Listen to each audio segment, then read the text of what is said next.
ماں باپ سے اظہار ضروری ہے. یہ سارے وہ رشتے ہیں جن کو میرے نبی نے قرآن سنو ماں باپ کے لیے وَخْفِضْ لَهُمَا جَنَاحَ الذُّلِّ مِنَ الرَّحْمَةِ وَقُلْ رَبِّ ارْحَمْهُمَا كَمَا رَبَّيَانِي صَغِيرًا. ہاں ماں باپ کے لیے اپنے پر پھیلا دو، پر بچھا دو. کیوں بھائی؟ انسان کے پر ہوتے ہیں یا بازو ہوتے ہیں؟ کیوں بولو بھائی؟ باجو، تمہاری گجراتی میں بولو باجو. باجو ہوتے ہیں نا، پر تو نہیں ہوتے نا. لیکن اللہ کہہ رہا پر بچھا دو، اپنے ماں باپ کے لیے پر بچھا دو. پر بچھانے کا کیا مطلب؟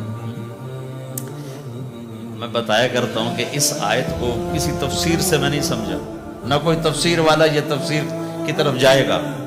یہ جو میرا کالج کا ایک دور ہے، ایک تبلیغ کا دور ہے. کالج دور میں جب ہمارے گاؤں کے قریب دریائے راوی ہے، اس کے کنارے جنگل تھا بہت بڑا، اس میں ہم شکار کھیلنے جاتے تھے. ایک ایک ہفتہ جنگل میں پڑے رہتے تھے. تو ساتھ کھانے کا سامان، ساتھ سارے حشم خدم، اور ایک ایک ہفتہ ہم شکار کرتے. تو وہ تیتر کو لگتا تھا نا چھرا، وہ چھرے لگتے تھے تو گرتا تھا، تو یوں اس کے پر یوں ہو جاتے تھے. وہ میرے آنکھوں کے سامنے وہ تیتر نظر آ رہے ہیں، وہ یوں ایسے کرتے تھے اور یوں گردن ٹیڑھی ہوتی تھی. اور اس کا مطلب یہ ہوتا تھا کہ اب میں تیرے بس میں ہوں، ذبح کر یا چھوڑ دے، میرا بس ختم ہو چکا. تو آئے ہائے ہائے، قربان جاؤں قرآن کی خوبصورتی پر. میرا رب کہتا ہے اپنے پروں کو بچھا دے ماں باپ کے آگے، جیسے زخمی پرندہ تیرے آگے بچھ جاتا ہے کہ ذبح کر دو صاحب، بھون کے کھا یا کباب بنا کے کھا، اب تیرے حوالے ہوں. ایسے ہی ماں باپ کے آگے یوں ہو جا. کیا خوبصورت تعبیر کی ہے. لا تقل لهما اف، اون بھی نہ کر. آپ نے فرمایا کاش میرے والدین ہوتے. تمنا کی. 2 مہینے کے تھے ماں کے پیٹ میں تو باپ کا انتقال ہو گیا، یا اور نہیں تو میری ماں تو ہوتی، میری ماں تو ہوتی. اور میں عشاء کی نماز کے مصلی پہ کھڑا ہوتا اور میں سورۃ فاتحہ شروع کر چکا ہوتا، اور ادھر سے میری ماں کہتی محمد، تو میں ماں کے لیے نماز توڑ دیتا. میں کہتا لبیک یا اماں. حج کا سفر ہے، 63 سال عمر ہے، ماں کو فوت ہوئے 57 سال گزر چکے ہیں. آپ حاجیوں کے ساتھ ابوا سے گزرتے ہیں. 10 میل آگے بستی ہے، پہلے قبر آ جاتی ہے. آپ نے احرام باندھا ہوا ہے، سر ننگا ہے، اپریل کا مہینہ ہے. ماں کی قبر سے گزرے 57 سال میں آدمی کیا کچھ نہیں بھول جاتا. لیکن میرے نبی کے دل کا زخم اسی طرح بھرا نہیں ہے، اسی طرح تازہ ہے. آپ اونٹنی سے اتر گئے اور ماں کی قبر کے سرانے آ کے یوں بیٹھے، گھٹنے اٹھائے اور ہاتھ یہاں رکھے اور سر دیا گھٹنوں میں ایسے، اور یوں سر نیچے کر کے جو روئے ہیں جیسے چھوٹے بچے روتے ہیں. آپ نے دیکھا چھوٹے بچے گھروں میں ایسے روتے ہیں ایسے. ہم بھی بہت روئے اس طرح منہ گھٹنوں میں دے کر. تو میرے نبی گھٹنوں میں منہ دے کر جوں روئے جوں روئے جوں روئے، کئی گھنٹے روتے رہے. سن 2000 میں حضرت آمنہ کی قبر کی زیارت کے لیے پہنچا. ڈھونڈتے ڈھونڈتے اللہ نے پہنچایا، ایک رہبر کو ساتھ لیا. وہ پہاڑوں کے اندر وہ قبر ہے، تو وہ اندر ہمیں لے گیا. راستہ کوئی نہیں تھا، جس کو پتہ ہو وہ پہنچا سکتا ہے، ویسے کوئی نہیں جا سکتا. کالے پہاڑ چھوٹے چھوٹے، کانٹے دار جھاڑی. ایک پہاڑی ہوگی اتنی اونچی جتنی آپ کی چھت ہے، اس کے اوپر باقی پہاڑ تو ایسے تھے نوک نکلی ہوئی، وہ اوپر فلیٹ تھا کوئی 10 بائی 10 تقریباً. وہاں میرے نبی کی ماں آرام کر رہی تھی. تو میں نے چاروں طرف دیکھا تو 2000 یعنی صرف 12 سال پہلے جنگل، ویرانہ، وحشت. 1400 سال پہلے یہاں کیا ہوگا. میں اللہ کی بے نیازی سے کانپ رہا تھا کہ میرے رب، جس کی خاطر تو نے کائنات بنائی، یہاں اس جنگل میں اس پہ اتنا امتحان ڈالا، وہ بھی 6 سال کی عمر میں. باپ دیکھا نہیں، بہن کوئی نہیں، بھائی کوئی نہیں، خالہ کوئی نہیں، کوئی ساتھی کوئی نہیں. 3 دن بعد یہ موت آتی تو مکے میں آتی تو کئی سینے سے لگاتے. 3 دن پہلے یہ موت آتی تو مدینے میں آتی، کئی سینے سے لگاتے. مدینے سے بھی نکالا اور مکے سے بھی دور کیا، اور جنگل کے اندر صرف 25 سال کی عمر میں اما آمنہ رضی اللہ تعالیٰ عنہ پہ موت نے وار کیا. اور اللہ کے نبی گھبرا گئے. 6 سال کے بچے کو سمجھ میں نہیں آ رہا کہ یہ کیا ہو رہا ہے. حضرت آمنہ بول نہیں پا رہے. مجھے لگتا ہے غالباً ہارٹ اٹیک ہوا ہوگا. 3 افراد، والدہ، خادمہ ام ایمن اور میرے نبی. اور حضرت آمنہ یوں تڑپ رہی تھی، ایسے پہلو بدل رہی تھی، تڑپ رہی تھی، اور آپ سہمے ہوئے بیٹھے تھے اور سمجھ میں نہیں آ رہا تھا ہوا کیا ہے.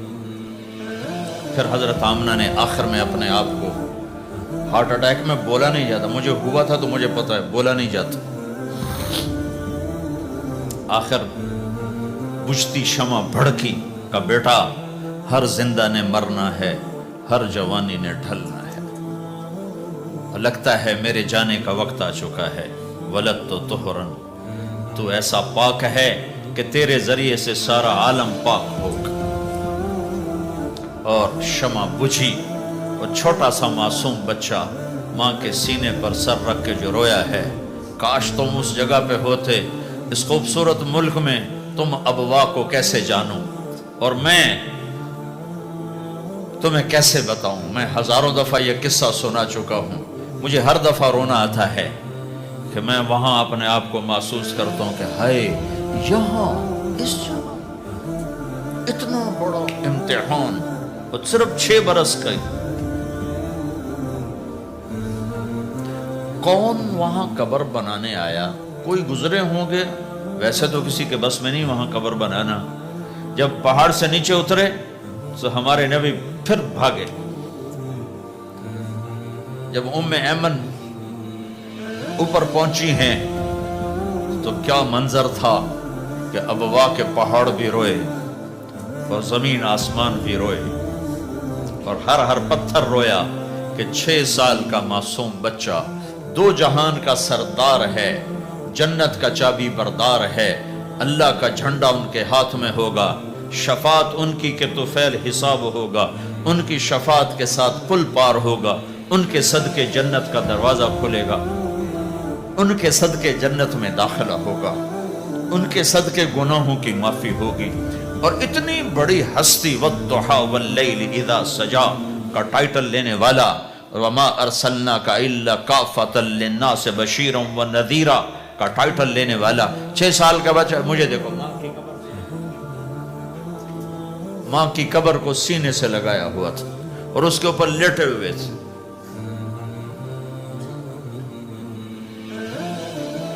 جب حضرت ام ایمن پہنچی ہیں تو اللہ کے نبی کیا کہہ رہے تھے؟ اے میری ماں، تمہیں تو پتا ہے نا تیرے سوا میرا کوئی نہیں تھا. تو مجھے چھوڑ کے کہاں چلی گئی؟ تیرے بغیر کہاں جاؤں گا؟ میرا کون ہے اب تیرے سوا؟ ام ایمن نے اٹھایا کہ مجھے چھوڑ دو، میں کہیں نہیں جاؤں گا، میں اپنی ماں کے سوا کہیں نہیں جاؤں گا. کھینچ کے اٹھایا، نیچے لائیں، اونٹنی پہ بٹھایا.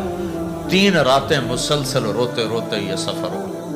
ہائے ہائے، کوئی آنسوں کو آگے کوئی خالہ نہیں بیٹھی، باپ بھی نہیں بیٹھا ہوا، بھائی بھی کوئی نہیں، بہن بھی کوئی نہیں ہے، کوئی نہیں جس کے گود میں سر رکھ کے اب یہ بچہ سوئے گا. تنہائیوں کے ساتھ اب بسیرا ہے. تو میرے نبی کا کھانا پینا چھوٹ گیا، کچھ نہیں کھاتے تھے سارا دن. زمزم کے پانی کے چند گھونٹ پیتے تھے اور تنہا بیٹھے رہتے تھے.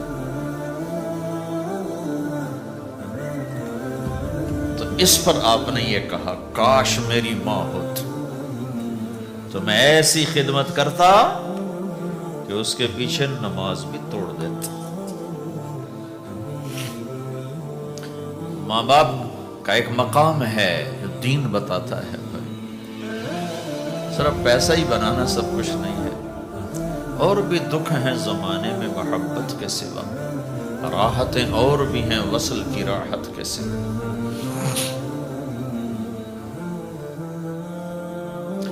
ماں باپ کا مقام ہے، ان کو مقام دو، لیکن ماں کی وجہ سے بیوی پہ ظلم نہ کرو، بیوی کے عشق میں ماں پہ زیادتی نہ کرو۔ یہ گھر کی معاشرت ہے، یہ گھر کی زندگی ہے۔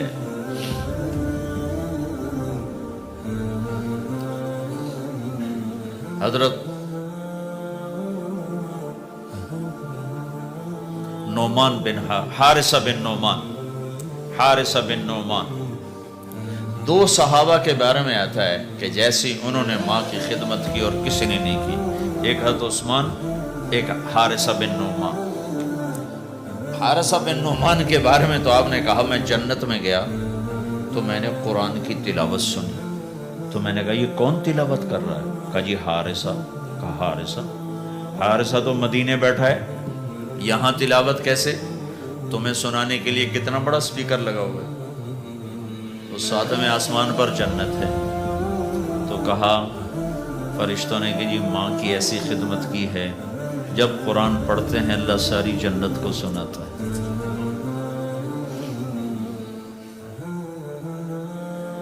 تو جن کے والدین یہاں ساتھ ہیں وہ انہیں غنیمت جانو، ان کی خدمت کرو۔